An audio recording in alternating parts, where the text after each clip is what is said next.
প্রচন্ড শীতে ফরজ গোসল প্রয়োজন পড়লে কি কোনো ছাড় রয়েছে? অজুর সময় ঘন দাড়ির ভেতর পানি কিভাবে পৌঁছাতে হবে? ব্যাংকে ডিপিএস করা কি হালাল হবে? নবজাতকের বমি কাপড়ে লাগলে নামাজ হবে কিনা? মৃত মানুষকে দাফন করার পর কবরের ওপর নারিকেল পাতা রাখা হয়, এটার বিধান আছে কি? যে ঘরে সূরা বাকারা পড়া হয় সে ঘরে জিন শয়তান প্রবেশ করতে পারে না, এটা কি সঠিক? কোন কাজ করলে পরিবারে অশান্তি দূর হবে ও আর্থিক সচ্ছলতা ফিরবে? মাগরিবের সময় ঘুমিয়ে বা শুয়ে থাকা বা খাওয়ার বিধান সম্পর্কে জানতে চাই। মৃত ব্যক্তির উদ্দেশ্যে মসজিদে মিষ্টি দিলে কি কোনো সওয়াব হবে? নামাজে তেলাওয়াতে ভুল হলে কি সিজদা দিতে হবে? কোরআন মজিদ কি শুয়ে শুয়ে পড়া যাবে? খাটের উপর দাঁড়িয়ে নামাজ পড়া যাবে কিনা? আর বিলম্ব না করে চলুন আপনাদের যে প্রশ্নগুলো ইতিমধ্যে আমাদের কাছে চলে এসেছে সেগুলোর উত্তর দিয়ে আমরা শুরু করি। মহিমা মাহি আপনি জানতে চেয়েছেন নবজাতকের বমি কাপড়ে লাগলে নামাজ হবে কিনা। দেখুন, বমি নাপাক, সেটা নবজাতক হোক অথবা প্রাপ্তবয়স্ক কেউ হোক, সবার বমি নাপাক, যার কারণে এটি লাগলে নাপাক হয়ে যাবে। এমনি নাসিমউদ্দিন আপনি জানতে চেয়েছেন অজুর সময় ঘন দাড়ির ভেতর পানি কিভাবে পৌঁছাতে হবে।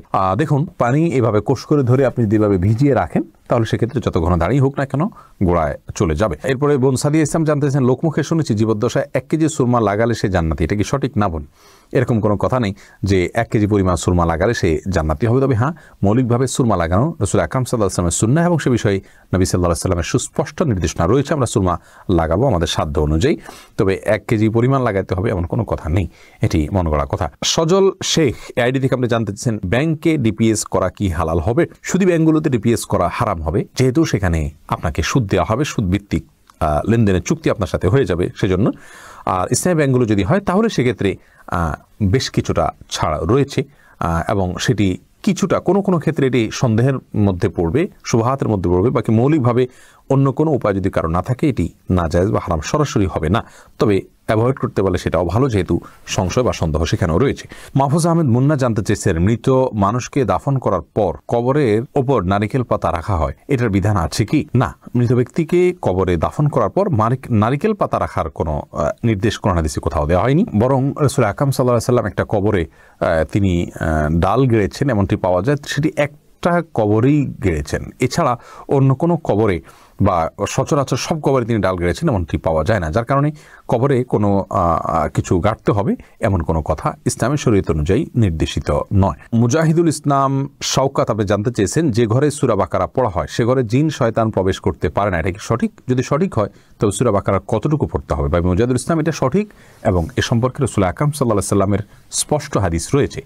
সূরা বাকারা যদি তেলাওয়াত করা হয় কোনো বাসায়, সেখানে জিন শয়তান প্রবেশ করে না, এক্ষেত্রে কতটুকু তেলাওয়াত করবেন? এর উত্তর হলো যে আপনি তেলাওয়াত করতে থাকবেন শুরু থেকে শেষ পর্যন্ত, কোনো লিমিটেশন নাই যে এত আয়াত পড়বেন, যত বেশি পড়বেন বারবার পড়তে থাকবেন। নিজে পড়তে না পারলে তেলাওয়াত রেকর্ডকৃত তেলাওয়াত চালু করে রাখবেন, যদি অনেক উলামা একরাম সেটিকে যথেষ্ট নয় বলেছেন, কিন্তু আমরা দেখেছি রেকর্ডকৃত তেলাওয়াত চালু করে রাখলেও বাসা বাড়িতে জিনের উপদ্রব কমে যায়, মানুষ অনেকটা সুরক্ষিত হয়ে যায় আলহামদুলিল্লাহ। এরপরে আব্দুল্লাহ মাহমুদ জানতে চেয়েছেন ইউটিউব চ্যানেলে নামাজে তেলাওয়াতে ভুল হলে কি সেজদা দিতে হবে? দেখুন, নামাজে যদি তেলাওয়াতে ভুল হয় তাহলে সেজদা দেওয়ার ব্যাপার নাই। আপনার ভুলটা হয় অর্থ বিকৃত হওয়ার পর্যায়ের ভুল হবে না, তাহলে তো কোনো অসুবিধাই নেই।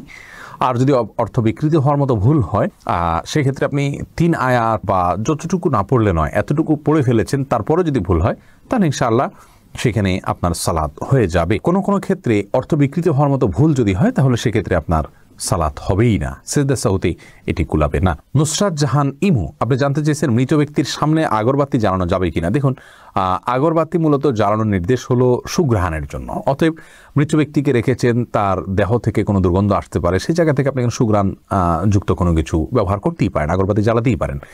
এছাড়া মসজিদে আগরবাতি জ্বালানোর কথা মুরাদুল্লাহ তাআলা বলেছেন, ইমানদারের বাসা বাড়িতে আগরবাতি অথবা ধূপের আপনার ধোঁয়া এটা প্রজ্বলন করা হবে সুঘ্রাণের জন্য, এটি ভালো, এটি খারাপ কোনো কাজ নয়, তবে মৃত ব্যক্তির জন্য করতেই হবে এমন কোনো বিষয় নয়। নাহিদ নোমান জানতে চেয়েছেন কোন কাজ করলে পরিবারে অশান্তি দূর হবে ও আর্থিক সচ্ছলতা ফিরবে। ভাই নাহিদ, এর জন্য আপনাকে আমি পরামর্শ দেব 2টি কাজ সবচেয়ে গুরুত্বের সাথে করার, এক হলো দুরূদ শরীফ আর একটা হলো ইস্তেগফার। এই 2টি জিনিস আপনি বেশি বেশি করে পাঠ করবেন। রাসূল আকরাম সাল্লাল্লাহু আলাইহি ওয়াসাল্লামের হাদিস থেকে বোঝা যায় দুরূদ এটা বেশি বেশি করে পাঠ করলে মানুষের বিপদ আপদ দূর হয়, পেরেশানি থেকে আল্লাহ তাআলা মুক্তি নসিব করেন। ইস্তিগফারের ক্ষেত্রে আল্লাহ তাআলা বলেছেন সূরা নূহের মধ্যে ফাকুলতু ইস্তাগফিরু রাব্বাকুম ইন্নাহু কানা গাফফারা ইউরসিলিস সামা আলাইকুম মিদরারা ওয়া ইউমদিদুকুম বিআমওয়ালিন ওয়া বানিন ওয়া ইয়াজআল লাকুম জান্নাতিন ওয়া ইয়াজআল লাকুম আনহারা। এই আয়াতগুলোর আলোকে অনেক মুফাসসিরিন ইকরাম, অনেক উলামা ইকরাম বলেছেন যে ইস্তেগফার বেশি বেশি করলে আল্লাহ তাআলা রিজিক বৃদ্ধি করেন এবং মানুষের রিজিকের অনটন দূর করেন। অতএব এই দুটি আপনি নিয়মিত করবেন, সেই সাথে আপনি খুব সিরিয়াসনেসের সাথে হালাল উপার্জনের জন্য চেষ্টা করে যাবেন। আল্লাহ তাআলা আপনার সমস্যাকে দূর করে দিন। এরপরে ফারিয়া ইসলাম জানতে চেয়েছেন, কোরআন মজিদ কি শুয়ে শুয়ে পড়া যাবে? হ্যাঁ বোন ফারিয়া, কোরআন মজিদ শুয়ে শুয়ে পড়া যাবে। কোরআন মজিদ শুয়ে পড়া যাবে না এমন কোনো কথা কোরআন হাদিসের কোথাও বলা হয়নি, বরং সাধারণ অবস্থায় কোরআন মজিদ পড়া যাবে। তবে কোরআন মজিদের প্রতি, কোরআন মজিদকে বুকের মধ্যে ধরে অসম্মানজনকভাবে শুয়ে শুয়ে পড়া উচিত না। আপনি মুখস্থ থেকে পড়তে পারেন, আর সাধারণ অবস্থায় বসে বসে সুস্থ অবস্থায় আপনার কোরআন মজিদ পড়ার চেষ্টা করা উচিত। ইস্তাব্রো বাণী এই আইডি থেকে আপনি জানতে চেয়েছেন, খাটের উপর দাঁড়িয়ে নামাজ পড়া যাবে কিনা? যাবে, কোনো অসুবিধা নেই। আপনি খাট হোক আর ভূমি হোক, ফ্লোর হোক, যে কোনো জায়গায় দাঁড়িয়ে সালাত আদায় করতে পারবেন। আপনি স্বাভাবিকভাবে যদি সালাত আদায় করতে অসুবিধা না হয় তাহলে সেক্ষেত্রে কোনো অসুবিধা নেই। হ্যাঁ, কোনো খাটের উপরে দেখা যায় যে ম্যাট্রেস বা ফোম থাকার কারণে অনেক দূর ডেবে যায়, যার কারণে রুকু সিজদায় তিনি ব্যালেন্স রাখতে পারেন না এবং সুন্দরভাবে সালাত আদায় করতে পারেন না, সিজদা সঠিকভাবে করতে পারেন না। এরকম যদি হয় তাহলে সেক্ষেত্রে তার জন্য খাটে দাঁড়িয়ে সালাত আদায় করা উচিত হবে না। এটা কমপক্ষে মাকরু হবে, অপছন্দনীয় হবে, তবে সালাত হয়ে যাবে। যেহেতু সালাত স্বাভাবিকভাবে করতে তার অসুবিধা হয়, শরীরে ব্যালেন্স ঠিক রাখতে পারে না, রুকু সিজদা যথাযথভাবে করতে অসুবিধা হয় এবং মনোযোগও ব্যাঘাত সৃষ্টি হয়, যার কারণে এরকম জায়গায় সালাত আদায় করা উচিত নয়। আর যদি এতটা নরম না হয় তাহলে সেক্ষেত্রে সাধারণ খাটে বা চকিতে সালাত আদায় করতে কোনো অসুবিধা নেই। সুজন মুখতার আপনি জানতে চেয়েছেন ইউটিউব চ্যানেলে স্বপ্নে সহবাস করতে দেখলে গুনাহ হবে কিনা? না, এর কারণে কোনো গুনাহ হবে না, কারণ এটি বান্দার ইচ্ছার দিন কোনো বিষয় নয়, বান্দার ইচ্ছাধীন বিষয় নয়, এমন বিষয়ের জন্য আল্লাহ তাআলা বান্দাকে পাকড়াও করবেন না। জান্নাত আরা জুলি আপনি জানতে চেয়েছেন, মুরগি একাই জবাই করতে পারবে কি না কারো হেল্প ছাড়া? হ্যাঁ, করতে পারবে, কোনো অসুবিধা নেই। মুরগিতে একজন ধরতে হবে এমন কোনো বাধ্যবাধকতা নেই। আপনি মুরগি যেভাবে খুশি সেভাবে জবাই করবেন, জবাই করাটাই হলো মুখ্য। বিসমিল্লাহ বলে জবাই করতে পারলে আপনি নিজে একাও করতে পারেন, কোনো অসুবিধা নেই। এমনি মামুন হোসেন জানতে চেয়েছেন, মৃত ব্যক্তির উদ্দেশ্যে মসজিদে মিষ্টি দিলে কি কোনো সওয়াব হবে? দেখুন, মৃত ব্যক্তির পক্ষ থেকে আপনি গরিব দুঃখীকে খাবার দিতে পারেন, কোনো অসুবিধা নেই। দিনক্ষণ ঠিক না করে এমনিতে গরিব দুঃখীকে খাবার দিলেন। মসজিদে বিশেষভাবে খাবার দিতে এমন কোনো কথা নেই। গরিব দুঃখীকে খাবারটা আপনি বাইরেও দিতে পারেন, তাদের বাসা পৌঁছে দিতে পারেন। মসজিদ থেকে, মসজিদের সাধারণ মুসল্লি আছে তাদেরকে আপনি দান করতে পারেন মৃত ব্যক্তিকে সওয়াবের উদ্দেশ্যে, সেটিও হতে পারে।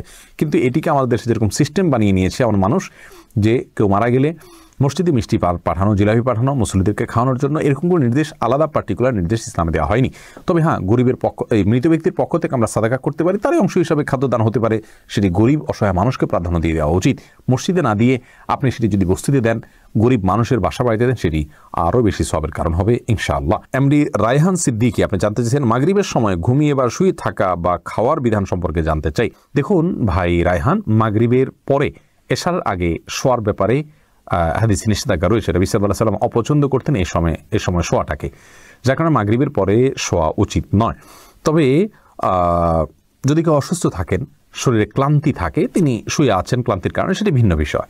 কিন্তু সাধারণ অবস্থাতে এই সময় ঘুমানো নিষিদ্ধ, কারণ এই সময় ঘুমাইলে আপনার এশার সালাত তরক হয়ে যেতে পারে। তাছাড়া সকাল এবং সন্ধ্যার সময়গুলো আল্লাহকে স্মরণ করার সময়, জিকিরের সময় যেন এই সময় ঘুমিয়ে কাটাবেন না। শুধু সামান্য একটু শুয়ে থাকা, এটা ভিন্ন বিষয়, এটা ইনশাআল্লাহ নিষেধাজ্ঞার আওতায় পড়বে না। এরপরে রাশিদুল ইসলাম শান্ত জানতে চেয়েছেন, প্রচণ্ড শীতে ফরজ গোসল প্রয়োজন পড়লে কি কোনো ছাড় রয়েছে? ভাই শান্ত, প্রচণ্ড শীতে ফরজ গোসল এর ক্ষেত্রে আপনি ঠান্ডা পানিতে গোসল করা কষ্টকর হলে আপনার জন্য ছাড় রয়েছে। সেই ক্ষেত্রে যদি ঠান্ডা পানি ব্যবহার করলে আপনার অঙ্গহানি হতে পারে, প্রচণ্ড রকমের রোগ দেখা দিতে পারে, জীবন নাশের ভয় হয় আপনার, অথচ গরম করার কোনো ওয়ে না থাকে, এরকম যদি হয় তাহলে আপনি তায়াম্মুম করতে পারেন। এরকম কোনো সিচুয়েশনে যদি পড়েন, এরকম কোনো জায়গায় যদি থাকেন।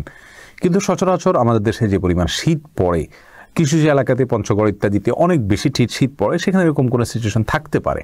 কিন্তু নর্মালি অন্যান্য এলাকাগুলোতে, ঢাকার আশেপাশে বা অন্যান্য জেলাগুলোতে যে পরিমাণ শীত পড়ে, তাতে পানি ব্যবহার করলে অঙ্গহানি হয়ে যাবে বা জীবন হুমকির মধ্যে পড়বে, এরকম পরিস্থিতিতে পড়ার সম্ভাবনা খুবই ক্ষীণ। সেই জায়গা থেকে এটি আমাদের জন্য করা জায়েজ হবে না, অর্থাৎ তায়াম্মুম করে নামাজ আদায় করা জায়েজ হবে না, গোসলই করতে হবে। আর গরম পানির ব্যবস্থা কম বেশ প্রায় বেশিরভাগ জায়গায় আজকাল থাকে। একটু কষ্ট হয়, হয়তো একটু বিব্রতকর পরিস্থিতিতে পড়তে হয়, অন্যরা জেনে যাবে, তাতে কি, আমার তো আল্লাহ তাআলার ফরজ নির্দেশ পালন করতে হবে, যার কারণে এটি আপনার অবহেলা করা যাবে না।